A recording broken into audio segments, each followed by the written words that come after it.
قرآن مجید سے جو اعراض کرے گا دنیا میں اسے سکون ملنے والا نہیں، اسے دنیا میں اطمینان ملنے والا نہیں، ایسا آدمی ذلیل و خوار ہوگا، اور قیامت کے دن اللہ تعالیٰ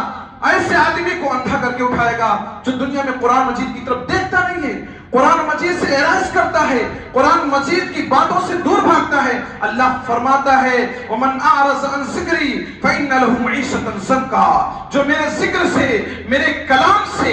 اعراض کرے گا فَإِنَّ لَهُ مَعِيشَةً ضَنْكًا، اس کی دنیاوی زندگی ہم اجیرہ بنا دیں گے، تنگ بنا دیں گے، دقت ہوگی، پرابلم ہوگی، پریشانی ہوگی۔ وَنَحْشُرُهُ يَوْمَ الْقِيَامَةِ أَعْمَىٰ، اور قیامت کے دن ہم اسے اندھا کر کے اٹھائیں گے،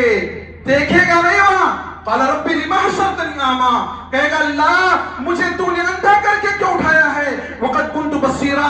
جبکہ میں دنیا میں دیکھتا تھا، ساری چیزیں دیکھتا تھا، کیسے کیسے لوگ دیکھتے ہیں، کسی کی بہن بیٹی گزر جائے دیکھنے میں کوئی کمی محسوس نہیں کرتے، لیکن قرآن مجید پڑھنے میں آنکھیں کمزور ہیں، فلاں چیزیں ہیں، سننا نہیں چاہتے، قرآن مجید پڑھنا نہیں چاہتے۔ قیامت کے دن اللہ تعالیٰ اندھا کر کے اٹھائے گا، آنکھیں دی تھی تو دیکھ کر پڑھتے، زبانی پڑھتے، کیسے بھی پڑھتے، نہیں پڑھتے ہیں تو اللہ تعالیٰ کہے گا آج کے دن ہم تم کو بھلا دیں گے جس طرح دنیا میں تم قرآن مجید کو بھول جایا کرتے تھے۔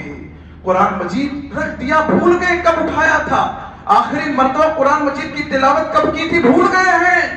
بہت زمانہ ہو گیا، بہت دن ہو گیا۔ اللہ تعالیٰ سکون نہیں دے گا، آپ کماتے جاؤ، سکون نہیں ملے گا،